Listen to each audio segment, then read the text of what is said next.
सीना ठोक के कहते हैं कि मोदी है तो एवरीथिंग इज पॉसिबल।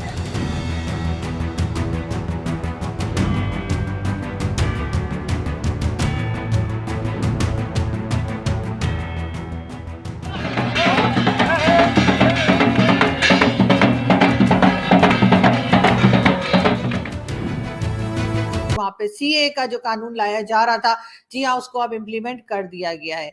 और आप बताइए, यही जा रहा है, अमित शाह साहब ने भी ट्वीट की है और उसके बारे में सभी लोग बात कर रहे हैं हिंदुस्तान पाकिस्तान में। और उस एक्ट के जरिए, जैसे कि आपको मालूम ही है कि जो भी कंट्रीज, यानी चाहे पाकिस्तान हो, बांग्लादेश और कई दूसरी कंट्रीज जो है जहाँ पे माइनॉरिटीज का हाल बहुत खराब है, उनके लिए कहा गया है कि वो लोग जो है वो भारत में सिटीजनशिप ले सकते हैं, भारत में शिफ्ट हो सकते हैं, वहां पे एप्लीकेशन दे सकते हैं।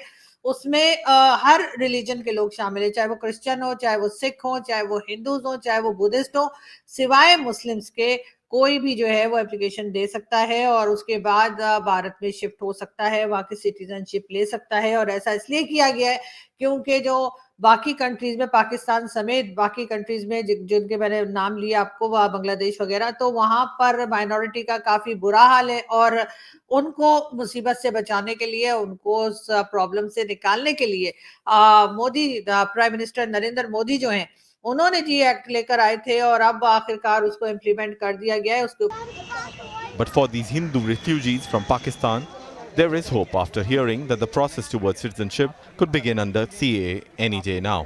इससे है कि हमारे को बहुत अच्छी खुशी की लहर है और खुशी की बात है, ताकि हमारे को नागरिकता भी मिल जाएगी तो हमारा परिवार, जो बच्चे हैं, लड़कियां हैं, आदमी हैं, जो भी है, उनके लिए भविष्य बन जाएगा, उसका सुधार हो जाएगा।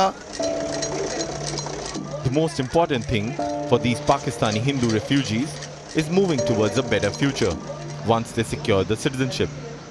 नागरिकता होगी तो हमारे को बहुत अच्छी सुविधाएं मिलेंगी, गवर्नमेंट से सब कुछ मिलेगा। अब 10 साल हो गए, हमें मिले ना मिले, कुछ भी ना मिले, भारत में रह के भारत का गुण गाएंगे, भारत माता की जय कह रहे हो, भारत में मरेंगे।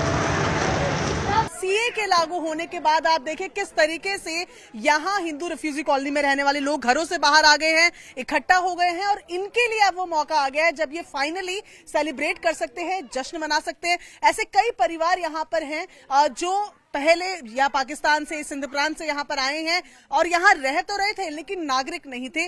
और अब जब ये बात सामने आई है कि सीए लागू हो रहा है, एक एम्पावर्ड कमेटी को दिया गया है काम जो क्रियान्वयन इसका करेगी, लोगों से भी रिएक्शन लेना बनता है। कब से मैडम आई हैं यहाँ? 30 साल थे। 30 साल हो गया। कहाँ से आई हैं? मीरपुर अच्छा, मीरपुर पाकिस्तान से आई हैं। पहले तो मैं ये जानना चाहूंगी, क्या अगर आप मुझे बताएं क्या हालात थे वहाँ जो पाकिस्तान छोड़कर यहाँ आना पड़ा? वहाँ का हालत तो बहुत खराब था। पहले हम तो 1996 में आए हुए हैं, 30 साल हो गए शायद हमको। लेकिन अभी तक यहाँ पे नागरिकता हमको नहीं मिली और वहाँ पे बहुत तकलीफ थी हमारे को।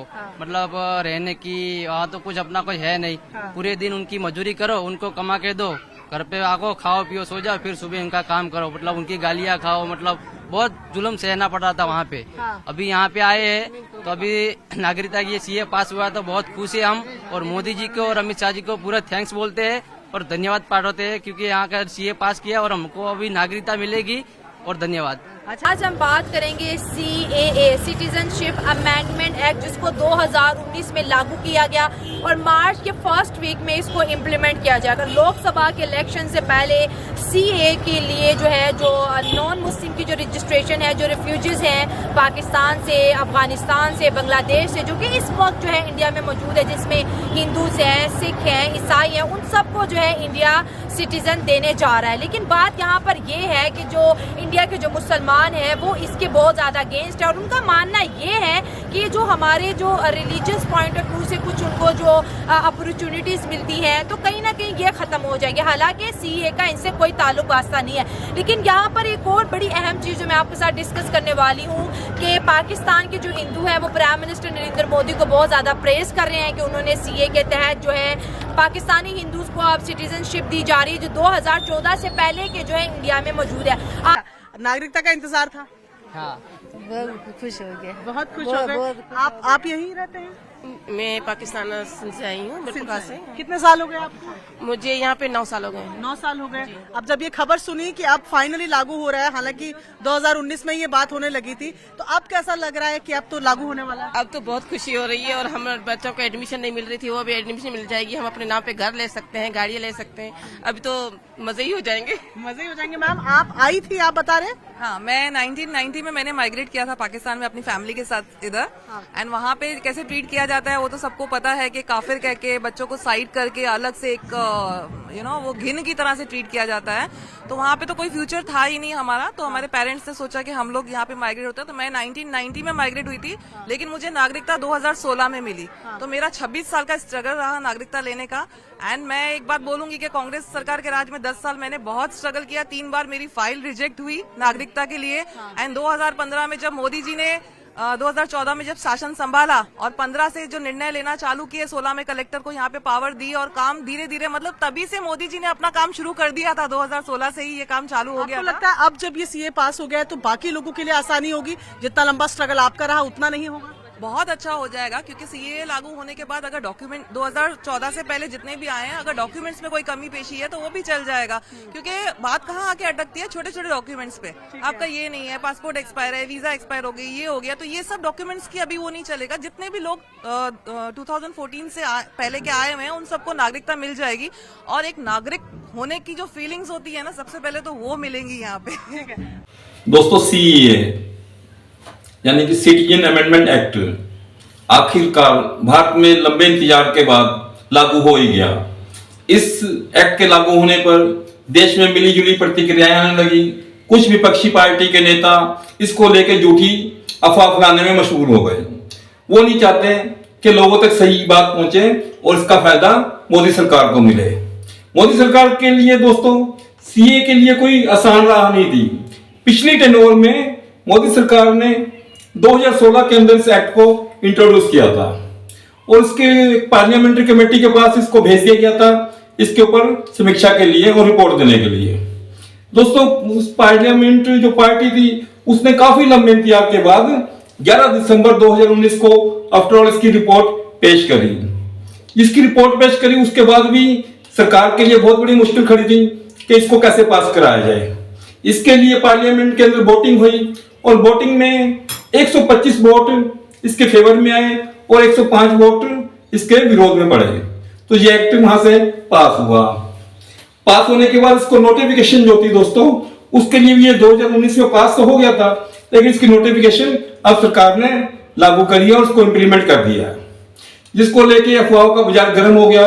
विपक्षी पार्टी उल्टी सीधी बात करने लगी, जबकि इस एक्ट के अंदर सीधा सीधा जो अफगानिस्तान, पाकिस्तान, बांग्लादेश में नॉन मुस्लिम यानी कि हिंदू, सिख, ईसाई, जैन, पारसी, बौद्ध जो रह रहे हैं और ऑलरेडी जो कुछ हमारे देश में आकर 2014 से पहले आके बस गए हैं, उन लोगों को नागरिकता देने के विषय में है। जो कहीं उन पर अत्याचार हो रहे हैं वो भारत सरकार से नागरिकता की अपील कर सकते हैं और उनको नागरिकता मिल जाएगी।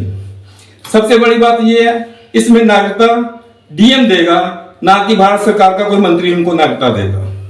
लेकिन इस बात से में को लेके लोग अफवाह फैला रहे हैं। जो विपक्षी पार्टियां एक अलग ही मुद्दा बनाती जा रही हैं। मुस्लिम लीडर्स अपनी जनता को गुमराह कर रहे हैं, देश में अशांति का माहौल बनाए जा रहे हैं। इसके बारे में दोस्तों जो झूठ फैलाए जा रहे हैं, थोड़ा सा मैं आपको उसके बारे में अवगत करा दूं कि इस तरह इसको लेके क्या क्या अफवाहें फैलाई जा रही हैं। सबसे बड़ी बात है कि इससे जो अफवाह फैलाई जा रही है कि इससे लोगों की नागरिकता छीन जाएगी। जो देश में मुसलमान रह रहे हैं उनकी नागरिकता छीन जाएगी, जबकि ये इस नागरिकता छीनने का कानून नहीं, नागरिकता देने का कानून है। जो और देश के लोग, गैर मुस्लिम लोग हैं, हमारे देश में रह रहे हैं, जैसे कि मैंने बताया आपको, पाकिस्तान, अफगानिस्तान, बांग्लादेश के जो लोग हमारे देश में आके शरण लेके रह रहे थे इतने सालों से, 10-10 सालों के लोगों को रहते हुए, उन लोगों को इस एक्ट के तहत मान्यता दी जाएगी, उनको नागरिकता दी जाएगी। तो उनके लिए तो बहुत अच्छी बात हो गई है। दूसरा, जो भारत में दूसरी अफवाह फैलाई जा रही है कि जो भारत में लोग रह रहे हैं, मुसलमान रह रहे हैं, उनसे उनके कागज पूछे जाएंगे, जबकि ऐसा इसमें कुछ भी नहीं है। जो भारत में लोग रह रहे हैं, जो भारत के नागरिक हैं, चाहे वो कोई भी कम्युनिटी के हैं, चाहे वो हिंदू है, मुस्लिम है, सिख है, ईसाई है, बौद्ध, पारसी, जैन जो भी हैं, उनसे किसी तरह का कोई भी इसके साथ ताल्लुक नहीं है। ये नागरिकता देने के लिए है, उनके ऊपर इसका कोई भी प्रभाव नहीं पड़ेगा, ना ही कोई मुसलमानों से इसके ऊपर कोई प्रभाव पड़ रहा, ना ही उनसे कोई कागज पूछे जा रहे हैं। इस एक्ट का मुसलमानों के साथ कोई लेना देना है ही नहीं। सबसे बड़ी बात तो ये है लोगों को अफवाह फैलाई जा रही थी कि इससे मुसलमानों की नागरिकता छिन जाएगी, जबकि ऐसा इसमें कुछ भी नहीं होने लगा इस एक्ट में। जो विपक्षी पार्टी हैं, यानी कांग्रेस हो गई, ओबीसी की पार्टी हो गई और समाजवादी पार्टी वगैरह, ये बता रही है कि ये एक्ट संविधान विरोधी है, जबकि संविधान के अंदर इसका प्रोविजन है। लोग मतलब के पार्टियां अपना मकसद हल करने के लिए लोगों तक सही इंफॉर्मेशन नहीं पहुंचना नहीं चाहती। वो चाहती हैं कि सरकार की गलत इंफॉर्मेशन जाए और लोग सरकार की गलत छवि लोगों के दिमाग में बसे और देश में दंगे भड़कते रहें। इस करके वो जानबूझकर ही इसके बारे में गलत अफवाहें फैला रहे हैं। यह संविधान के पक्ष में, संविधान के अनुसार इसमें रियायत दी गई है और संविधान के अनुसार ही लोगों को सिटीजनशिप मिलेगी। ये कोई संविधान विरोधी नहीं है। दूसरा, ये अफवाह फैलाई जा रही है कि लोकसभा के इलेक्शन से पहले इसको लागू किया गया। मोदी सरकार ने अपनी मैनिफेस्टो में ही ये बात को बता दिया था और ये 2016 से प्रोसीजर चला आ रहा था। उसकी रिपोर्ट जो आई है, उसके ऊपर कार्यवाही हुई है, सब कुछ हुआ है, तो टाइम तो लगना था उसमें। और जब उन्होंने अपने मैनिफेस्टो में कहा तो अपनी सरकार की टेन्योर पूरा होने से पहले उन्होंने इसको लागू किया, तो उसमें कोई बुरी बात भी नहीं है कि उन्होंने लागू क्यों कर दिया इसके अंदर। इसमें अवैध को कोई दस्तावेज देना इतना ज्यादा जरूरी नहीं है कि जो जो बताए जा रहे हैं कि इसके लिए दस्तावेज जरूरी है। इसमें कोई दस्तावेज देने की जरूरत नहीं है। जहां से वो देश से आए हैं वहां के डॉक्यूमेंट दिखा रहे हैं, शरणार्थी हैं, कब से रह रहे हैं यहाँ पे, 2014 से रह रहे हैं, तो सब कुछ यहाँ का उनके पास भी होगा। ठीक है, तो वो उसके आधार पर उनको नागरिकता मिलेगी। डीएम वेरिफिकेशन करेगा, डीएम देगा और कोई सरकार की इसमें कोई इन्वॉल्वमेंट भी नहीं रहेगी। इसमें लोग सबसे बड़ी अफवाह ये फैला रहे हैं कि सीए के बाद एनआरसी भी लागू होगा, जबकि एनआरसी के साथ इसका कोई रिश्ता ही नहीं है। दोस्तों, आप इन अफवाहों से बचें। ये देश में हमारे तरह तरह के अफवाह फैलाने वाले लीडर हैं जो उसके विषय को लेकर अफवाह फैला रहे हैं। इसमें ऐसा कुछ नहीं है। ये कानून नागरिकता देने का है। अदर्स नॉन मुस्लिम जो देश रह रहे हैं हमारे हिंदुस्तान के अलावा, जो पाकिस्तान में, बांग्लादेश में, अफगानिस्तान में रह रहे हैं, उनको शरण देने के लिए, सिटीजनशिप देने के लिए ये एक्ट है। दोस्तों इसको लेके हमारे हिंदुस्तान के जो रिफ्यूजी रह रहे थे इस समय, चाहे वो बांग्लादेश से थे, चाहे अफगानिस्तान से थे, चाहे पाकिस्तान से, उन लोगों ने बहुत गर्मजोशी के साथ इसका स्वागत किया। उनमें खुशी की लहर उठी। होली दिवाली उन लोगों ने इकट्ठी मनाई, मोदी सरकार का शुक्रिया किया। पाकिस्तान में रहने वाले हिंदुओं ने, सिखों ने और अदर कम्युनिटी के लोगों ने भी, जो माइनॉरिटीज हैं पाकिस्तान के अंदर, उन लोगों ने भी भारत का शुक्रिया किया, मोदी का शुक्रिया किया। उनमें बहुत खुशी की लहर दौड़ती हुई नजर आई है। आइए हम आपको उनके विचार भी सुनाते हैं कि जो लहर रहे हैं लोग, वो क्या कर रहे हैं इसके विषय में, हमारे देश में और पाकिस्तान के अंदर लोग क्या कर रहे हैं इसके विषय में। ऐसी टेक्नोलॉजी मैंने देखी है, होलोग्राम टेक्नोलॉजीज देखी है India, made in India. You can literally talk in the air, आप हवा में टाइप कर सकते हो। और वैसी चीज़ हम साइंस फिक्शन में देखते हैं। हमारे पास ऐसी कोई मशीन, मुझे दिखा दें या फिर मेरे में नॉलेज दे दें अगर है कोई। नहीं हाँ। मैंने उनकी एग्जीबिशंस में गया हूँ मैं, ठीक है, अच्छा गए हैं और उनकी टेक्नोलॉजी इतनी है कि मैं आपको क्या बताऊँ। सऊदी अरब, दूसरे वेस्टर्न कंट्रीज, आप खुद सोचें कि why they shake hands with Indians in every place, why? क्योंकि उनको इन्वेस्टमेंट दिखती है वहाँ पे, वो एक फ्यूचर देखते हैं वहाँ पे। ये लोग उससे इतना हैप्पी है कि मुझे लगता है कि वो नेक्स्ट प्राइम मिनिस्टर हो सकता है इंडिया का, वो बन जाए। अच्छा, जितना फैसिलिटेट उसने लोगों को किया और लोग जितना उससे खुश हैं। 300 यूनिट तक बिजली फ्री है, बच्चों की तालीम उसने फ्री कर दी है, विमेन बसेस भी फ्री हैं, बसेस ऑनलाइन उसने जो ना सारे लोगों के जो बिलिंग बनाए हैं, हाँ। स्कूल बनाए ऑनलाइन, ये जो लाइनों में लग के लोग बिल्स वगैरह जमा कराते हैं उसने सारा वो ऑनलाइन कर दिया। तो वो एक आम आदमी की तरह चप्पल पहनी होती है उसने, तो लोगों में घुल मिल के जो ना वो कर रहा होता है। वो देखें नज़र आता है कि हाँ यार ये बंदा ठीक है, अपना भी उसका अपना भी नज़र आता है कि अपना उसने कुछ नहीं किया। यहाँ पे तो हम भले मुझे मौका मिले तो मैं भी अपनी जेब भरूंगा और निकल जाऊंगा चुप करके, मुझे आम आदमी की परवाही नहीं है। नेशनलिज्म कहीं ना कहीं खतरे में है ना। बिल्कुल ऐसे ही है। जो भी IT फील्ड के अंदर है, व्हाई दे हाई इंडियंस, क्योंकि उनकी बेसिक इतनी बचपन से स्ट्रॉन्ग की जाती है। आप अपने लिटरली टीवी चैनल्स चला के देख लें, हमारे टीवी चैनल्स पे क्या आता है, साबुन ले लो, शैम्पू ले लो, बिस्किट ले लो। उनके चैनल्स पे क्या आता है, कंप्यूटर कोर्स करें, ये यूनिवर्सिटी है, फलानी चीज़ आ गई, इसकी ऐप आ गई, उसकी ऐप आ गई।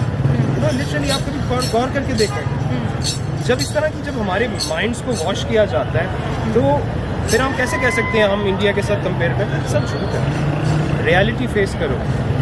इंडियन स्टूडेंट पाकिस्तानी स्टूडेंट से बहुत आगे है। अच्छा, Indian literacy rate Pakistani literacy rate से बहुत ज़्यादा आगे है। ठीक हो गया। हमें सबसे ज़्यादा जो मार पड़ रही है वो हमारी अपनी मुनाफिकत, हमारी अपनी झूठ, हमारी अपनी करप्शन की वजह से। पर काफी बहस हुई, बहुत हंगामा रहा और ये आपने देखा कि कई बार तो प्रोटेस्ट वगैरह, बड़े लंबे चौड़े प्रोटेस्ट चलते रहे, जो कि कोविड जब आया था वो प्रोटेस्ट खत्म हुआ। उसमें एक आपको शाहीन बाग का भी याद ही होगा कि वहां पे बहुत दिन लोग बैठ के बिरयानी खाते रहे। लेकिन खैर अब वो जो है उसको इम्प्लीमेंट कर दिया गया है और यकीनन उसके बाद जो पाकिस्तान की माइनॉरिटीज हैं वो तो यकीनन सोच रही होंगी कि वो इस एक्ट के तहत जो है वो यकीनन भारत में शिफ्ट हों या भारत से कोई मदद लें।